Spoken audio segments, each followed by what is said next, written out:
भगवान की कोई भी लीला देख करके भगवान और भगवती पर या भगवान के भक्तों पर कभी आरोप मत लगाना। बाली को ऐसे कैसे मार दिया, वहां ऐसे कैसे चले गए, वहां ये कैसे बद हो गया, ये नहीं होना चाहिए था, और सीता जी को कैसे छोड़ दिया। ये सब मूर्खों की भाषा है। ये 150 मूर्ख पैदा हो गए हैं भारत और दुनिया में, सब प्रश्न करते रहते हैं। तुम प्रश्न करने के लिए नहीं आए हो। भगवान राम के चरित्र से जो बातें तुम अपना करके अपने जीवन में शांति, प्रेम और आनंद को उपलब्ध कर सकते हो, भगवान राम से जो शौर्य सीख सकते हो, जो वीरता सीख सकते हो, जो धैर्य सीख सकते हो, सत्ता के प्रति निर्ममता सीख सकते हो, कोई मोह नहीं है उनके जीवन में, ये सीखने के लिए राम कथा सुनने आते हो। राम की मीमांसा करने, और राम जी कोई कटघरे में खड़े नहीं है, तुम जज नहीं हो जो उनका फैसला करने तुम आते हो।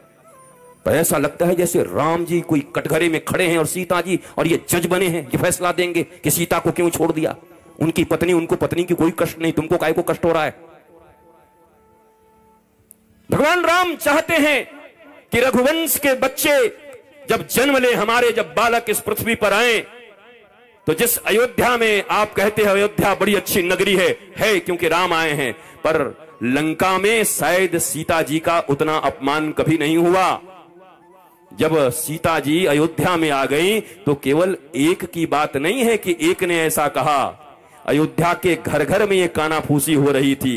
जब कोई पति पत्नी में लड़ाई होती ना, तब कहते हम राम हैं क्या, कितने दिन के बाद आएगी, हम रख लेंगे, अभी हम बता देंगे। भगवान ने देखा कि राजा से जनता प्रसन्न नहीं है।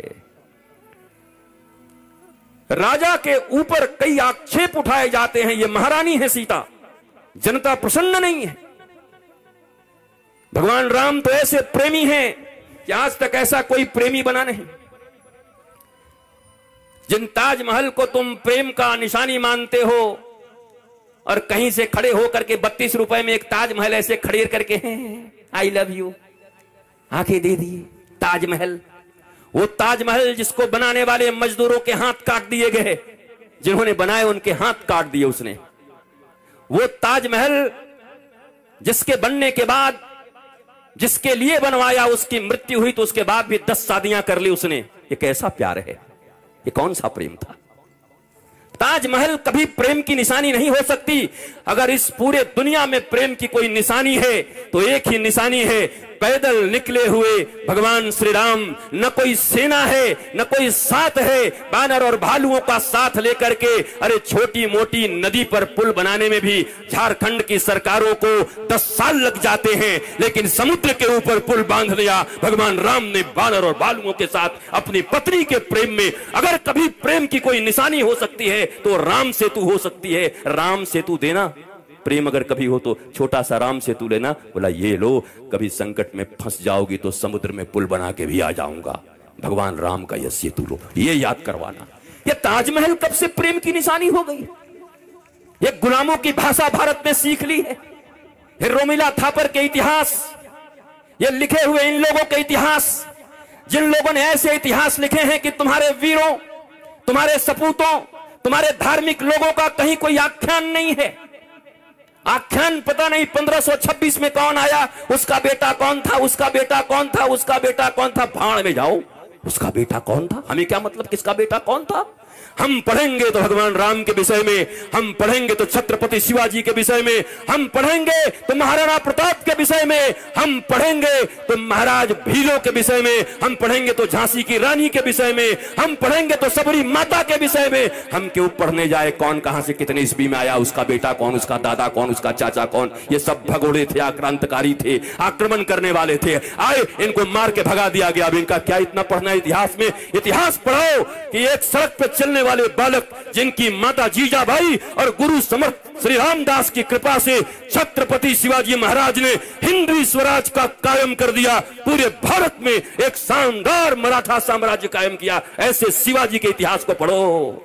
जिन घास की रोटी को खा करके, घास की रोटी 2 लोगों ने खाई, एक रघुकुल, जिन राम की कथा तुम सुनने आए हो, वो रघु घास की रोटी खाते थे, अस्तबल में बैठ करके घास खा रहे थे। जब उनके पास विप्र का बालक आया था दक्षिणा लेने के लिए, उसके बाद भी उन्होंने इतनी दक्षिणा दी, वो आश्चर्यचकित हो गया। आप खुद घास खाते हो अस्तबल में। रघु रघु रघु रघु। भगवान के इस कुल में आने के बाद भी आज तक कोई राम वंश नहीं कहता। कोई दशरथ वंश नहीं कहता, कोई दिलीप वंश नहीं कहता, कोई अजकुल नहीं कहता, रघुकुल कहता है। जहां स्वयं भगवान आए हो वहां भी राम कुल नहीं कहा जा रहा। जरा सोचो, भगवान उस कुल में आए हैं। अरे भगवान के चरित्र का क्या वर्णन करें? अगर भगवान के पूर्वजों के चरित्र का वर्णन हो तो शायद भारतवर्ष में हजारों वर्ष में राम जी के पूर्वजों के चरित्र का वर्णन भी संभव नहीं है। राम तो स्वयं भगवान है, उनके चरित्र का वर्णन क्या कर सकते? दिलीप का करोगे, भगीरथ का कर पाओगे? ये कैसे कैसे? राजा शिवी कौन से लोग हैं? हरिश्चंद्र एक साधारण, हरिश्चंद्र के जीवन में क्या है देखो। हरिश्चंद्र जी कौन है? एक साधारण राजा है, कौन नाम लेता?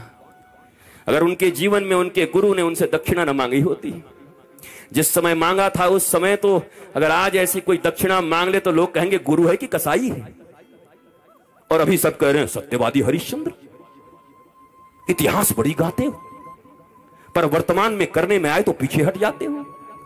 वो हरिश्चंद्र जिन्होंने सपने में गुरु को दान दिया और गुरु ने कहा कि दक्षिणा कौन देगा? बोला महाराज सब तो आपको दे दिया। बोला अभी पत्नी तो है, अगर आज मैं किसी को कह दूं कि हमको दक्षिणा चाहिए, बोले बाबा पैसा नहीं है, बोला पत्नी बेच दे, तो हमको लग रहा है कि पुलिस लगवा करके पहले भेजे में मरवाएगा 5 गोली।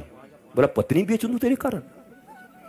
और वो भी कहेंगे हम सत्यवादी हरिश्चंद्र के वंशज हैं। खाक वंशज हो? किस बात के लिए? मेरे गुरुदेव सदा कहा करते, मौखिक ज्ञान नहीं व्यवहार ऐसी शिक्षा को धिक्कार। मौखिक ज्ञान तो बहुत है भारत के पास, पर अमल नहीं करते, अपनाते नहीं। ऐसी शिक्षा 2 कौड़ी की शिक्षा है। इस शिक्षा का क्या मतलब है? हम इतना ही जाने पर अपने जीवन में अपनाएं। जो भारत आज जाति और पाति के नाम पे मर रहा है, आज के 500 से 700 वर्ष के बीच में जो भक्ति आंदोलन आया, जितने भी संत और ऋषि महर्षि थे उन्होंने एक ही बात कही उस भक्ति आंदोलन में, जाति पाति पूछे नहीं कोई, हरि के भजे सो हरि के होई। जो हरि का भजन करता है वो सब हरि के हैं। यहां जात पात की बात मिटा दी 700 साल पहले।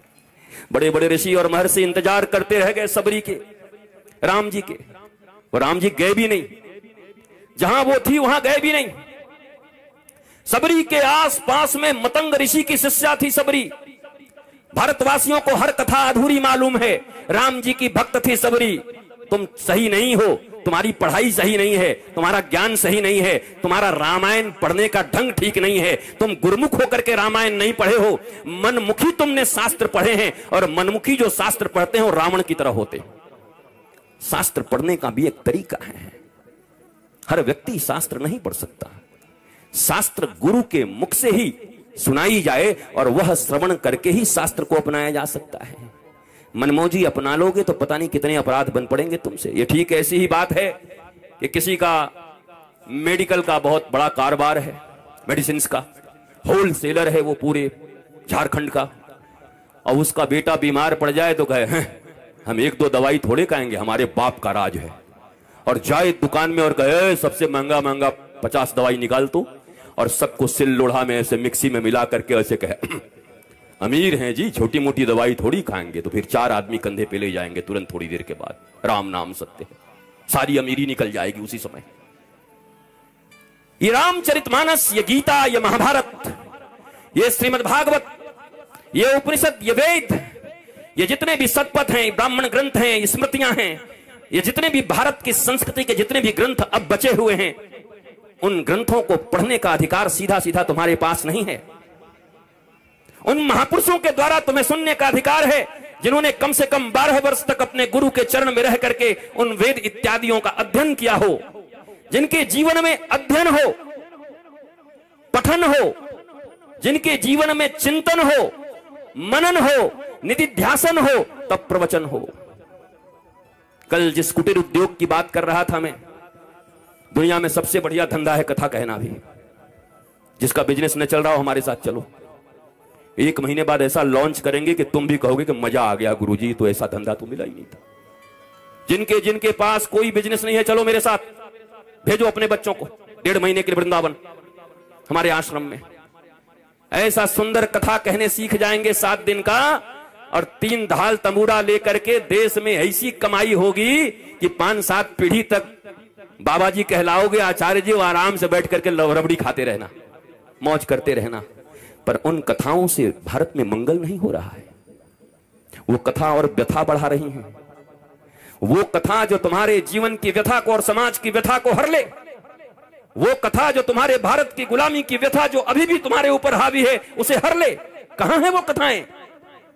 कहां है वो मीमांसा? कहां है वो धर्म का मर्म? कहां है वो प्रबुद्ध प्रतिबोध से युक्त महापुरुष लोग? कहां है वो ज्ञानी और गुणीजन लोग जो भारत को जगाने आए हैं, जो मानवता को जगाने आए हैं, जो वसुधैव कुटुंबकम की स्थिरता को इस पूरे विश्व में स्थित करने के लिए आए हुए हैं? कहां ऐसे महापुरुष? लोग पूछते हैं, आपने ये प्रोफेशन कब से सुना? ये प्रोफेशन कथा का प्रोफेशन कब से चुना? कथा कोई प्रोफेशन? गुरु शिष्य परंपरा का बोध नहीं है। वर्षों तक गुरु पढ़ाते थे और जाते समय शिष्य एक लौकी दे के चला जाता था। 12 वर्ष तक पढ़ते थे और इतने बड़ी एक लौकी दे करके गुरुजी को, गुरुजी बड़े प्रसन्न, जाओ जाओ जाओ, आनंदित रहो। 12 वर्ष की ये फीस होती थी गुरु के पास। भगवान राम भी पृथ्वी पर आए तो तुम्हारे बच्चों की तरह ट्यूशन नहीं लगवाए गए। तुम्हारे पास तो 2 पैसे हो जाएं तो टीचर को घर पे बुलवा करके नौकरों की तरह व्यवहार करते हो। हालांकि वो टीचर कभी गुरु नहीं हो सकते। गुरु और टीचर में बड़ा अंतर है। ध्यान से सुनो भारतवासियों। द्रोणाचार्य टीचर थे इसलिए मारे गए, गुरु नहीं थे। राज सत्ता से जुड़े हुए थे, धर्म के प्रति आस्था नहीं थी। उन्होंने कहा कि चूंकि मैं हस्तिनापुर की गद्दी से जुड़ा हुआ हूं, इसलिए हस्तिनापुर की गद्दी पर जो बैठेगा उसका सहयोग करना मेरा धर्म है। ये कैसा धर्म है? ये कौन सा धर्म है? कृष्ण एक तरफ खड़े हैं, अन्याय एक तरफ खड़ा है, और आप सिर्फ इसलिए अन्याय दुर्योधन और अंधे धृतराष्ट्र के साथ खड़े हो गए क्योंकि वहां से आपकी सैलरी बन के आती है, इसलिए आप धर्म और भगवान के विरुद्ध भी खड़े हो गए। उसके बाद भी कहते हैं हम गुरु हैं। ये कैसी गुरुता है? इसलिए द्रोणाचार्य को भगवान ने कहा युधिष्ठिर को कि जाके झूठ बोल और मरवा उसको। युधिष्ठिर ने कहा और कोई नहीं मिला था, हम सत्यवादी, हम ही झूठ बोले, दूसरे से बुलवाओ महाराज। बोला नहीं, हम ऐसे ऐसे से बुलवाते। तेरे कोई बड़ा अहंकार हो गया है, मैं धर्मराज हूं, सत्यवादी हूं, तू ही बोल जा करके, धर्म की सही परिभाषा तुझे सिखाऊंगा। नहीं तो केवल बातों का धर्म हो जाएगा कि सच बोलना है। तुम सच बोलो, झूठ बोलो, लाल को नीला बोलो, नीला को पीला बोलो, कोई फर्क नहीं पड़ता। तुम्हारे बोलने से बस धर्म की स्थापना होनी चाहिए। जिस बात से और जिस कर्म से धर्म की स्थापना हो वही सत्य है, बाकी सब मिथ्या है, बाकी सब झूठ है। इसलिए श्री कृष्ण ने डंके की चोट पर कहा जाओ जाकर के बोलो अश्वत्थामा हतो। मारा गया तेरा बेटा, और जैसे ही वो झुकेगा उसको भी टपका देना फिर, और टपका दिया द्रोणाचार्य को, मार दिया द्रोणाचार्य को। भारतीयों को यह समझना चाहिए, भारतवर्ष के विद्वान, भारतवर्ष के विद्यार्थी, मेरे प्यारे बच्चों, तुम्हारे मन में कभी यह भावना क्यों नहीं आती कि आखिर एक तरफ भगवान और एक तरफ गुरु क्यों खड़े हैं? क्यों भगवान गुरु के विरुद्ध खड़े हैं? क्यों द्रोणाचार्य का वध करवा दिया भगवान ने? यह प्रश्न तुम्हारे मन में क्यों नहीं आता? और इन प्रश्नों के उत्तर कथाओं के माध्यम से क्यों नहीं दिए जाते? भारतीय धर्म का विश्लेषण और विवेचना सत्य के आधार पर क्यों नहीं हो रहा? ये कोई कथाएं नहीं है 7 दिन की कि 7 दिन तक कथा सुने, शंख बजाए, चूरन खाया, केला खाया और निकल गए जय जयकार करते हुए। न सत्य है न नारायण है जिंदगी में, पर सत्यनारायण की कथा चल रही है। न जीवन में कभी सत्य अपनाया, न नारायण से मिलने की कोई अभिलाषा है, न अभिप्सा है। उसके बाद भी सत्यनारायण की कथा सुन ली और कहते हैं हमने धार्मिक काम कर दिया। कहां है सत्य तुम्हारे जीवन में? कहां नारायण तुम्हारे जीवन में? नारायण को पाने के लिए क्या अभिलाषा है तुम्हारे जीवन में? नारायण को पाने के लिए मीरा की तरह तुम्हारे भीतर यह कहने का साहस नहीं है कि मेरे तो गिरधर गोपाल और दूसरों न कोई। कब कहा तुमने? नहीं कह पाते तुम क्या सोचते हो हनुमान जी को और भगवान जी को ठगा जा सकता है? दुनिया में एक से एक लोग हैं, हनुमान जी के मंदिर में जाकर के कहते हैं हे बजरंगबली, बस ये 10 करोड़ का ठेका है, ये हो जाए तो 1.25 किलो लड्डू चढ़ाऊंगा। हनुमान जी कहते हैं 1.25 किलो? 1.25 किलो की कीमत कितनी? हनुमान जी का नाम क्या है? ज्ञानी नाम अग्रगण्यम सकल गुण निधानम। ज्ञानियों में अग्रगण्य, IQ जिनका इतना तेज है, आज तक दुनिया में इतना कोई ज्ञानी नहीं हुआ। और तुम्हारे जैसे बुद्धू जाकर के हनुमान जी को बुद्धू बना रहे हैं। तुम जाकर के हनुमान जी के सामने खड़ा होकर के कह रहे हो कि 10 करोड़ का ठेका दिलवा दो। तो तुम्हें 11 किलो लड्डू चढ़ा देंगे हनुमान जी ने में कैलकुलेटर के बिना ही जोड़ लिया। 11 किलो लड्डू 1000 रुपए भी मिलेगा तो 11,000, और इसको चाहिए 10 करोड़, और वो भी उधार। कह रहा हो जाएगा तब चढ़ाएंगे।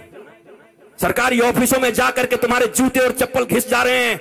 बड़े बाबुओं और छोटे बाबुओं को पैसे दे करके एडवांस घूस देने के बाद भी काम नहीं हो रहा, और हनुमान जी के मंदिर में जाकर के कह रहे हैं कि तुम ये काम कर दो 5 करोड़ का, तब तुमको 11 किलो लड्डू चढ़ाएंगे। कहां गई भारतवासियों तुम्हारी बुद्धि, तुम्हारी प्रज्ञा? कहां है तुम्हारे में दिमाग? कहां है तुम्हारे बुद्धि? कहां है तुम्हारे विवेक? कहां है तुम्हारी विपश्यना? कौन से ज्ञानी हो तुम? कहां से ज्ञान हरण किया है तुमने? कौन गुरु ने पढ़ाया है तुमको? यह प्रश्न है तुम्हारे ऊपर। हो सकता है तुम एकेडमिक क्वालिफिकेशन में बड़े ऊंचे हो, आईएएस हो, आईपीएस हो सकता है तुम डॉक्टर हो, इंजीनियर हो। ये इससे तुम्हारे झारखंड है और बिहार में बक्सर में एक डीएम थे, उन डीएम का नाम था पांडे जी। पूरे जिले के तनाव नियंत्रण का जिम्मा उनके ऊपर था। परिवार में एक छोटी सी लड़ाई हो गई, उसको हैंडल न कर पाए, तनाव हो गया और गाजियाबाद में जाकर के ट्रेन के नीचे आत्महत्या कर लिया उन्होंने। आईएएस, इंडियन एडमिनिस्ट्रेटिव सर्विस, भारतीय प्रशासनिक सेवा। आज के दुनिया में किसी का बच्चा अगर आईएएस बन जाए तो छाती चौड़ी करके चलता है। आईएएस बन गए, घर में छोटा सा युद्ध हुआ, छोटी सी बात, हैंडल नहीं कर पाए तनाव को, क्योंकि जीविका की विद्या दी होगी घर वालों ने, पर जीवन का विद्या नहीं दिया होगा। ध्यान से सुनो बेरमो और फूसरो वासियों, ध्यान से सुनो मेरे झारखंड के बच्चों, मेरी प्यारी माताओं। इस दुनिया में शिक्षा 2 प्रकार की होती है। एक जीविका की विद्या होती है, जब अपने बच्चे का नाम लिखवाने किसी स्कूल में जाना, चूंकि अभी भारतवर्ष में सनातनी बोर्ड नहीं बना है, सनातन विश्वविद्यालय नहीं बना है, तुम्हारे पास कोई ऐसी चीज नहीं कि तुम अपने बच्चों को जाकर के सनातन विद्या का पढ़ाई दे सको। मैकोले की विद्या पढ़ने के लिए तुम बाध्य हो। 75 साल की आजादी के बाद भी तुम्हारे पास कोई अपनी विद्या, कोई अपनी संस्कृति नहीं है। अभी भी तुम अंग्रेजों की बनाई विद्या को पढ़ते हो। अभी भी तुम्हारे पुलिस एक्ट 1861 के हैं, जो अंग्रेजों ने भारतीयों के ऊपर आक्रमण करने के लिए और भारतीयों को दबाने के लिए बनाया था। तुम्हारे पास अपने नियम नहीं, तुम्हारे पास अपने कानून नहीं, तुम्हारे पास अपनी शिक्षा नहीं, कुछ भी नहीं है तुम्हारे पास अपना। अंग्रेजों के पिट्ठू हैं हम, सारी चीजें अंग्रेजों की बनाई हुई है। जब सनातन विद्यालय बन जाए, और जब तक नहीं बना है मेरी माताओं, जब अपने बच्चों का एडमिशन कराने जाना तो अपने बच्चे को कह देना कि बेटा ये जहां स्कूल है ना, जिस स्कूल में मैं तेरा एडमिशन करा रही हूं, यहां से तू पैसा कमाने सीख जाएगा, इससे ज्यादा कुछ नहीं सीखेगा, कमाने सीख जाएगा ज्यादा से ज्यादा। वैसे भी बेरोजगारी बढ़ गई है, पढ़ने के बाद भी रोजगार नहीं मिलेगा। लेकिन ज्यादा से ज्यादा क्या करोगे? हार्वर्ड से पढ़ करके आओ या बेरमो के सरकारी विद्यालय में पढ़ो। विद्या का, मैं इधर बैठे हुए जितने भी विद्वान लोग बैठे हुए हैं, एजुकेटेड लोग बैठे हुए हैं, लिटरेट बैठे हैं, उनसे पूछता हूं विद्या का उद्देश्य क्या है?